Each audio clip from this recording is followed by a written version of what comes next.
Pedro Abrunhosa e os HMB, a chapa está quente. Para encerrar esta semana do programa da manhã, é sempre assim, à sexta-feira, por volta das 10h40, chega a juventude para exercer a sua liberdade de expressão.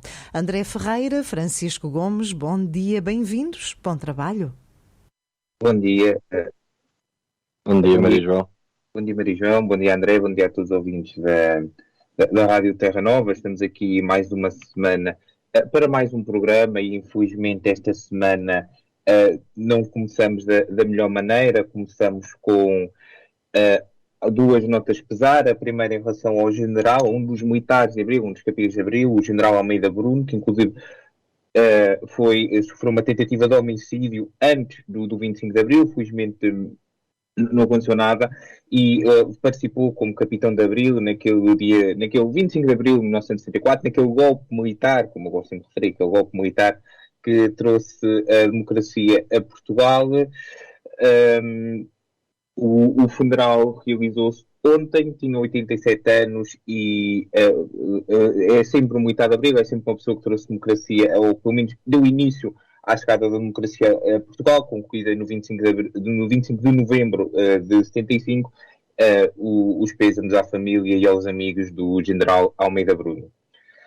E depois, o outro ponto também, o outro ponto de pêsames, por assim dizer, falamos de um senhor chamado, de seu nome completo, Fernando Albino de Sousa Chalana, ou conhecido no mundo do futebol por Chalana, apenas por Chalana, e também conhecido e apelidado carinhosamente pelos adeptos do desporto, principalmente os adeptos do Benfica, onde ele fez a sua grande passagem e onde ele é o grande ídolo de Chalanix, numa referência ao personagem Asterix, de Asterix e Obelix. Um gênio dentro do campo, como muitas pessoas diziam. Usou o número 10, ouvi muitas pessoas nas redes sociais a dizer o 10 de todos os camisas 10 que alguma vez passou no Benfica. Deixa muitas saudades, era um pequeno genial. Eu infelizmente não o consegui ver ao vivo, por assim dizer, mas quando se vê vídeos de Chalana e aquilo que ele conseguia fazer com a bola é algo entre o surreal e, ok, se tivermos distraído pensamos que aquilo é um filme, porque aquilo é quase que impossível de alguém conseguir fazer. Foi um ídolo dentro do campo, praticamente 14 épocas ao serviço do Benfica, depois inclusive teve na formação, foi muito importante na formação, ajudou inclusive na equipa técnica, na equipa técnica da equipa principal. Na formação foi mentor de um jovem jogador que anda numa equipa pequenina e também pouca gente conhece, chamado Bernardo Silva, que está no Manchester City. O pequeno genial dentro e fora de campo, vai deixar saudades, lutava nos últimos anos contra o Alzheimer, faleceu na madrugada de quarta-feira. Hoje realiza-se as cerimónias fúnebres com uma homenagem devida e merecida no Estádio da Luz em Lisboa. O Benfica inclusive já disse que esta época ninguém irá usar a camisa 10 na equipa principal, em homenagem a Chalana. Como disse a bola e bem, os geniais nunca morrem, e por isso acho que não é um adeus a Chalana, é um até já a Chalana, e nunca o devemos esquecer por tudo aquilo que ele significou, tanto para o Benfica como inclusive para o desporto genial, provavelmente o jogador mais técnico da história do nosso país. Sim, bom dia uma vez mais a ti, Francisco, Maria João, e a todos os ouvintes. Faço minhas as palavras do Francisco. São duas figuras importantes, cada um na sua área, obviamente, que se perdem. De um lado, um homem que lutou para que nós hoje pudéssemos estar aqui com um programa a falar mal de pessoas, e já vamos chegar a esse ponto, não é?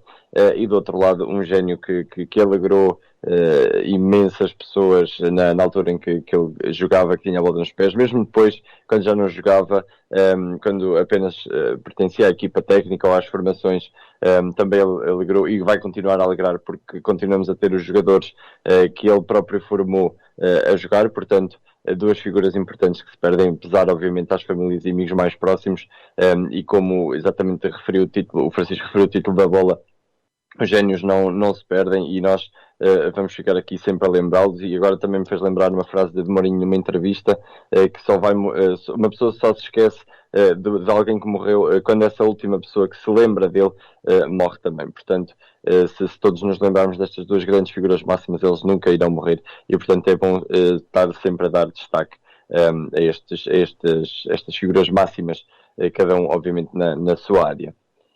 Passando agora então ao segundo ponto prévio, vamos falar daquela polémica que está a girar muito rapidamente em torno de Fernando Medina e Sérgio Figueiredo. Fernando Medina contratou então Sérgio Figueiredo, antigo diretor de informação da TVI, para ser o consultor das finanças públicas de Fernando Medina. No final, Sérgio Figueiredo vai receber mais do que a remuneração base de um ministro, de acordo com o valor que foi referido no contrato divulgado pelas finanças. Então, o antigo diretor de informação vai receber 5.832 euros brutos por mês, para que as pessoas tenham uma pequena noção. O salário mensal base líquido e líquido, peço desculpa, dos ministros é de 4.767 euros. E depois, entretanto, já começaram a surgir outras notícias e já é também um bocado conhecido de outros contratos que, na altura, como Presidente da Câmara de Lisboa, Fernando Medina realizou também com uma empresa de Sérgio Figueiredo, em que acabaram por realizar um contrato de 13 dias que chegou a 30 mil euros. E, portanto, aqui, mais uma vez, os nossos políticos a deitarem-nos areia para a cara, mais uma vez, e a continuarem a desviar dinheiro, por assim dizer, que não é ilícito, não é de forma ilícita, mas a dar mais dinheiro a, se calhar, aqueles que não é que não mereça, mas se calhar não precisa de ser exageradamente tão grande, tendo em conta que o salário mínimo em Portugal ronda por volta dos 700 euros. Acho que se uns podem receber quase 5 mil euros por mês, se calhar o país todo também pode começar a receber um bocadinho mais, e vamos começar também a ponderar isso, senhores deputados e senhores ministros. Vamos começar a ponderar isso e será que o Fernando Medina precisa mesmo de um consultor, e que o consultor receba tanto dinheiro assim?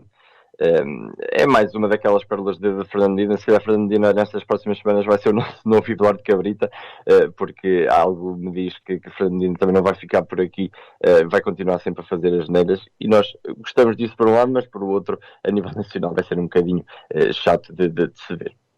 Sim, faço minhas as palavras do André. Lembramos que o atual Ministro das Finanças português foi um senhor que enviou dados, ou pelo menos a Câmara Municipal que ele geria, enviou dados privados de ativistas para uma certa determinado regime autoritário que neste momento está a invadir outro país na Europa. É importante nunca nos esquecermos disto.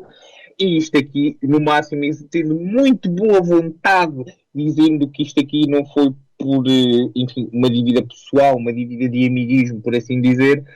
É no mínimo muito pouco inteligente por parte de Fernando Medina. Eu ainda estou naquela altura de boa vontade para com Fernando Medina, vai durar 2 semanas, porque foi mais ou menos o que aconteceu com o Eduardo Cabrita, mas Fernando Medina devia no mínimo se abster de tomar este tipo de decisões, e António Costa a fazer o que faz melhor nestas situações, que é ficar caladinho e deixar o ministro cozer em umbrando. António Costa é perito nisto, e ainda por cima com tantos possíveis rivais futuros pela liderança do PS, se sempre puserem a pata na poça, como se costuma dizer, vão ter muitos problemas, porque António Costa não vai propriamente aparecer como o defensor da pátria para esses ministros. E rapidamente aqui ao nosso último ponto prévio, aquilo que já é muito habitual, mas desta vez não foi diretamente a ver com adeptos portugueses, ou pelo menos teve adeptos portugueses envolvidos. Foi esta semana aconteceu um dos jogos da qualificação da Conference League entre o Vitória Sport Clube e o Arjus Split em Guimarães. No dia anterior ao jogo, os adeptos, os Ultra do Arjus Split, a Arjus Split, causou distúrbios no centro da cidade de Guimarães, e distúrbios também depois foram acontecer no final do jogo, com adeptos do Vitória, do Vitória e do Arjus Split. Ao que parece, também há adeptos portugueses envolvidos no meio destes distúrbios, que se acredita que terão ligações à CLAC, no Name Boys, CLAC que pertence ao Sport Lisboa e Benfica. O que é para fazer em relação a isto? É identificar os evanilhos de quem de poderem sequer entrar num recinto esportivo em Portugal. Vai acontecer? Não, vão continuar livres e poderem entrar em recintos esportivos em Portugal. Claro que vão voltar a fazer as neiras.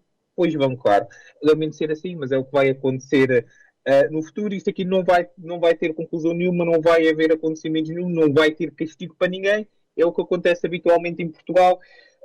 e depois daquilo que nós vimos, das imagens que nós vimos, sabemos que não vai acontecer. Há uma coisa muito clara, isto vai continuar a acontecer assim até que infelizmente aconteça alguma tragédia verdadeiramente grave no futebol em Portugal, e aí é que cá estaremos para dizer os nomes dos culpados, não diretamente, mas aqueles que por omissão são verdadeiramente culpados do estado atual do futebol português. Exatamente, faço minhas as palavras de Francisco e nós infelizmente vamos acabar por repetir tanto isso que isso vai acabar mesmo por se concretizar. E depois aquelas frases de Pedro Proença a dizer que o futebol este ano tem de mudar, tem de aumentar multas, tem de fazer mais castigos e tal. Já sabemos que isso não vai acontecer, obviamente. É algo que mancha o futebol no geral, mas cá estamos nós para que nada vá acontecer. Vamos então rapidamente falar do nosso tema. Vamos falar de uma carta aberta que 7 atletas de judo publicaram. Telma Monteiro, Catarina Costa, Rochelle Nunes, Bárbara Timo, Henri Egutidze, Patrícia Sampaio e Rodrigo Lopes. Peço desculpa se disse algum nome errado, mas escreveram então esta carta a denunciar os vários episódios que alegam ter acontecido nos últimos tempos com a Federação Portuguesa de Judo, e mais especificamente com o seu presidente Jorge Fernandes. A carta foi publicada ontem, na qual os atletas acusam o responsável de inúmeras atitudes que promovem um clima tóxico.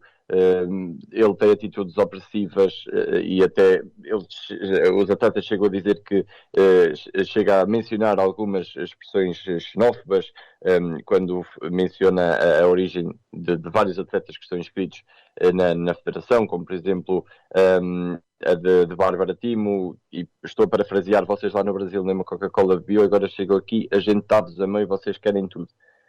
Uma frase um bocadinho não lá muito boa para se dizer a alguém, mas Jorge Fernandes parece que pode. Depois, desde a falta de financiamento até a obrigatoriedade de terem de treinar para Coimbra, os judocas acabam por dizer que já estão esgotados, e garantem que também Jorge Fernandes, apesar das funções que assume outras mais, ou seja, impõe-se inclusivamente nas decisões técnicas e das seleções nacionais, o que acaba também, dizem os atletas, denunciar alguma falta de respeito pelos próprios treinadores.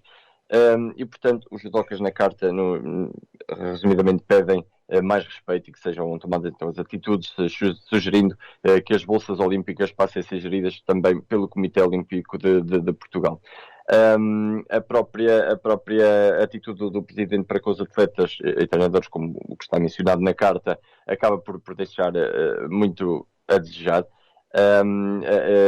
Eu vi um exemplo, por exemplo, o atleta Henri Egutidze foi proibido pelo Presidente, pelo que os atletas mencionam, obviamente, de falar georgiano, a sua língua materna, com outro atleta também oriundo da Geórgia, e também foi testemunhado várias vezes o Presidente a falar alto e de forma assim mais bruta com a treinadora nacional Ana Ormigo. Isto, obviamente, que lendo esta carta e analisando apenas a nível de desporto, sabemos que isto acaba por ser um bocadinho o que se calhar está a acontecer no judo a nível nacional e no desporto a nível nacional, só que a resposta de Jorge Fernandes é que foi mais engraçada. A resposta dele a todas estas críticas, eu penso que ele na altura ainda não tinha lido a carta toda, mas pronto, a resposta dele... Sim, só uma coisa, André, é uma coisa muito inteligente. Respondermos a uma coisa sem termos lido tudo. É muito inteligente. Exato, é muito inteligente, mas eu penso que ele respondeu à Rádio Observador: se acontece isto na Federação? Não, claro que não. Aqui se vê uma clara resposta de que claro que não acontece, não a nível irónico. Ele depois chega a dizer que nunca tinham falado com ele sobre isto, que todas as semanas ele está sempre presente e ninguém fala com ele.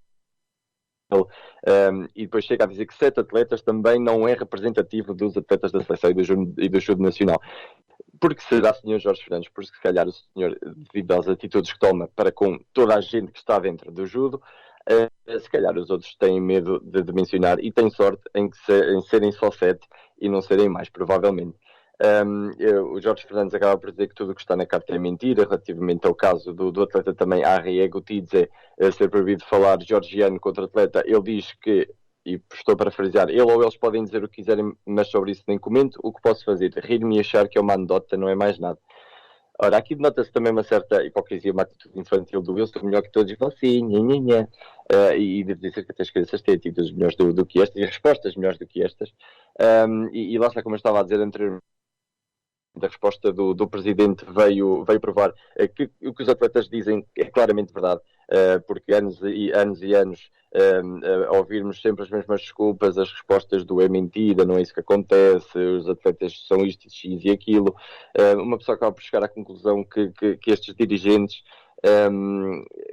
estão presentes neste desporto, no nosso desporto nacional, são um bocado incompetentes e ainda têm uma mentalidade muito retrógrada em relação ao desporto no geral e estas mudanças que também estão a ter no desporto e também a nível social. Basta ver o caso da xenofobia para com atletas oriundos de outra nacionalidade que não a portuguesa.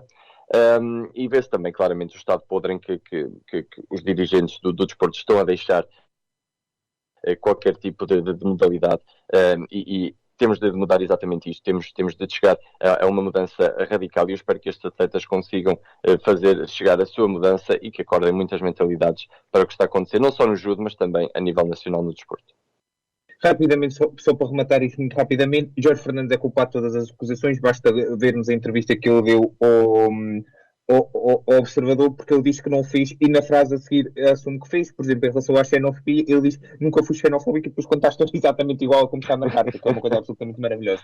Este senhor é culpado, este senhor devia ter vergonha e o Comitê Olímpico Português devia se virar para ele, se for possível bater-lhe e dizer adeus, vai-te embora desta federação porque tu não podes estar aqui para representar Portugal. Ele se calhar devia ter lido a carta e perceber o que os atletas dizem. Os atletas não querem acabar com os estádios nacionais, querem sim é que eles sejam mais para poder evoluir a nível individual, porque eu vou dar uma coisa a Jorge Fernandes: o judo é um desporto individual, está bem? Não um desporto coletivo, não vamos todos para dentro do dojo andar à pancada juntos, não, vamos sozinhos, e por isso é assim. Bem, Jorge Fernandes é mais um exemplo do péssimo dirigismo desportivo que temos em Portugal, e esperemos que rapidamente saia da federação e que venha para lá pessoas verdadeiramente competentes. É tudo por esta semana. Para a semana cá estaremos para fazer de certeza mais amigos e esperemos nós que os atletas, esperemos mesmo que os atletas juntos estejam mesmo do lado contrário ao Jorge Fernandes, não vamos ter problemas graves. Até para a semana. Até para a semana.